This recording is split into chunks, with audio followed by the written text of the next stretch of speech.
அன்பார்ந்த நேயர்களுக்கு வணக்கம். நான் ஜி கிருஷ்ணாராவ், துர்காதேவி உபாசகர். இப்பொழுது இந்த ஜூன் மாதம் 1ஆம் தேதி சனிக்கிழமை செவ்வாய் மீனத்திலிருந்து மேஷத்திற்கு போகிறார். சரி, போறவர் என்ன செய்வார் பார்த்தால் தன்னுடைய சொந்த வீடான மேஷத்திற்கு போகிறார். அது மட்டுமல்ல, சனியின் பார்வை வாங்கிவிட்டார். கும்பத்தில் இருக்கும் சனி 3ஆம் பார்வையாக செவ்வாயை பார்த்து விட்டது. அதனால் என்னவா? ஐயோ, செவ்வாயை சனி பார்த்தால் தேவையில்லா கலவரங்கள், தேவையில்லா பிரச்சனைகள், எங்கு பார்த்தாலும் அடிதடி, எங்கு பார்த்தாலும் யுத்தம், எங்கு பார்த்தாலும் நில அதிர்வு, பூகம்பம், பல பிரச்சனைகள் புரட்டி போடும்.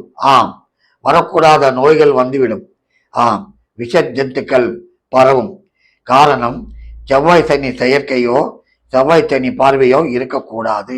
அது மட்டுமல்ல, வண்டி வாகன விபத்துக்கள், ஆகாய விபத்து ஏற்படலாம், விமான விபத்து ஏற்படலாம், ரயில் விபத்து ஏற்படலாம். பல விபத்துக்களை காட்டும் செவ்வாய் சனி. செவ்வாயை போல 9 கிரகங்களிலே செவ்வாயை போல டேஞ்சர் பிளானட் எதுவும் இல்லை. ஆம், அப்படி ஒரு கிரகம் அது. ஓரளவிற்கு பார்க்க போனால் யோகத்தை உடனே கொடுக்கும். அதே நேரத்திலே சோதனை கொடுக்க ஆரம்பித்தால் அப்பா, அந்த சோதனை தொடர்ந்து வந்து கொண்டிருக்கும். சரி, அந்த செவ்வாய் மேஷத்தில் வந்து விட்டது. 2வது சனி பார்வை வாங்கிவிட்டது. அப்பொழுது என்ன ஆகும்? முக்கியமாக செவ்வாய் அரசாங்கத்தை சம்பந்தப்படுத்துவது, அரசாங்கத்தில் இருக்கும் உயர் அதிகாரிகளுக்கு பிரச்சனை, அரசாங்கத்தை தலைமை தாங்குபவர்களுக்கு பல குழப்பங்கள், தேவையில்லா உடல்நல பாதிப்பு அத்தனையும் காட்டும். காரணம், சனி பார்வை. சனி சாதாரணமானவன் அல்ல. அதாவது சிறுக சிறுக சிறுக சிறுக பிரச்சனையை கொடுத்து கொண்டே இருப்பான். ஏனென்றால் அவன் நீதியை நிலைநாட்டுபவன். இப்படித்தான் இருக்க வேண்டும், இப்படித்தான் வாழ வேண்டும் என்று சனி காட்டி விடுவான். எப்பொழுது உங்களுடைய ஜாதகத்திலே 7 நாட்டு சனி, ஜன்ம சனி, பாத சனி வரும் காலத்திலே, அதாவது உங்களுடைய ராசிக்கு 12லே சனி, ஜன்மத்திலே சனி, 2லே சனி வரும் காலத்திலே படாத பாடுபட்டு, ஐயோ இருந்ததையெல்லாம் விட்டு விட்டேனே, காட்டிலே பறந்த பஞ்சு போல் போய்விட்டதே பணம் என்று கதற வைக்கும்.